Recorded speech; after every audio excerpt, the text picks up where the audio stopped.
Hello everyone, this video is to help you with the calculators on lesson 2.2. The first example that we did in lesson 2.2, we went to y equals, and I'm going to put in the function x cubed minus 1 divided by x minus 1. Now I hope you can see what we're doing here, because it's very important that you know you're going to need parentheses. Now, the next thing we're going to do is we're going to graph this thing. Easiest way to do that is hit the zoom key right here, and then hit number 6, which is our standard window.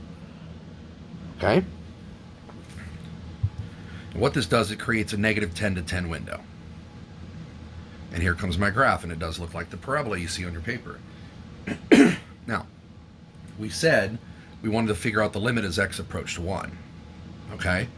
Well, if we hit trace, and you hit the 1 key, and hit enter, notice here, there's no y value.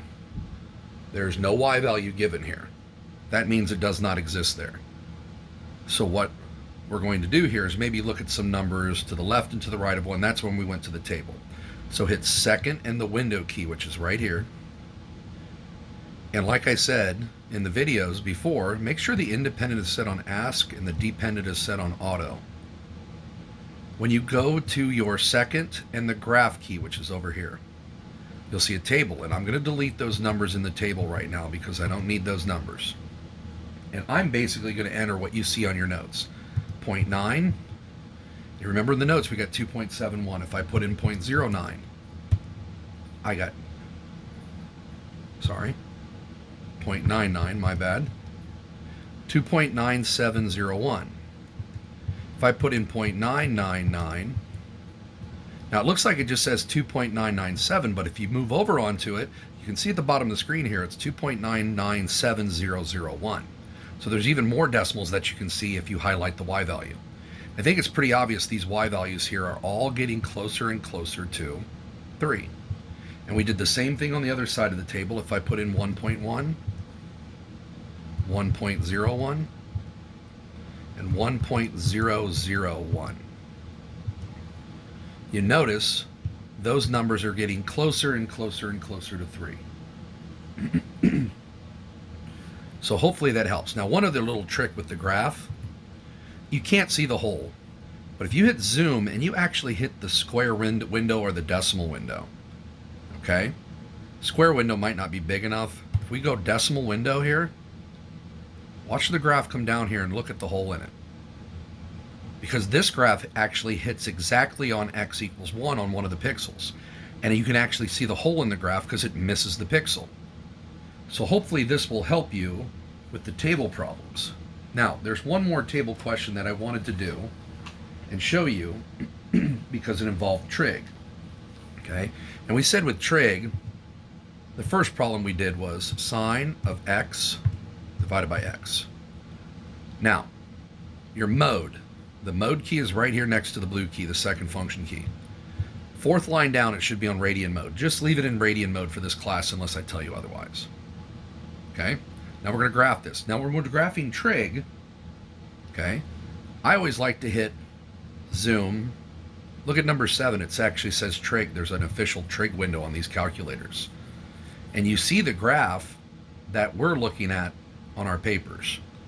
Now these do not jump by 1s here on the x-axis. They actually jump by pi over 2s. Pi over 2, pi, 3 pi over 2, 2 pi. Okay? And what is the limit at 0? Well, look again, if I put in 0, there's no value there. But it looks pretty obvious from the graph that I'm going up and down, it's approaching y equals 1. And again, I could go to my table, and I could delete these values out of here because I don't want these anymore. And type in the ones I want from that sine of x over x problem. So negative 0.1, negative 0.01. And notice those y values are a lot longer than what they're showing on that screen there. Negative 0.001. It actually says 1. Wait a minute. Is it actually 1? Nope. It's just a lot of 9s. Okay? But that shows very distinctly that that's approaching 1. So if I do it from the positive side, you're going to see I'm going to get all the same values because this has symmetry through the y-axis. And again, here it's going to say 1. It's not really 1, but you can tell again as I get closer and closer to 0, x equals 0, the y values are approaching 1. So sine of x over x, the limit as x approaches 0, is going to equal 1. I'm hoping this will help you with the table questions. Okay. Now on the third page of your notes, we also talked about limits that fail to exist. Left does not equal right, unbounded behavior, and then there was one that was oscillating. I'd really like to show you the one problem where we had oscillation. It was sine of 1 divided by x. Okay? And since this is trig, I hit zoom 7 again to give me the trig window.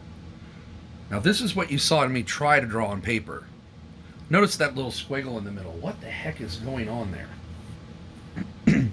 Well, there's one way to look at it a little closer. If you hit zoom, we can use the box. I wonder if any of you have seen this before. Can everybody see my cursor? I'm just going to move a little bit to the left and a little bit above that 1 here. Okay? Hit enter.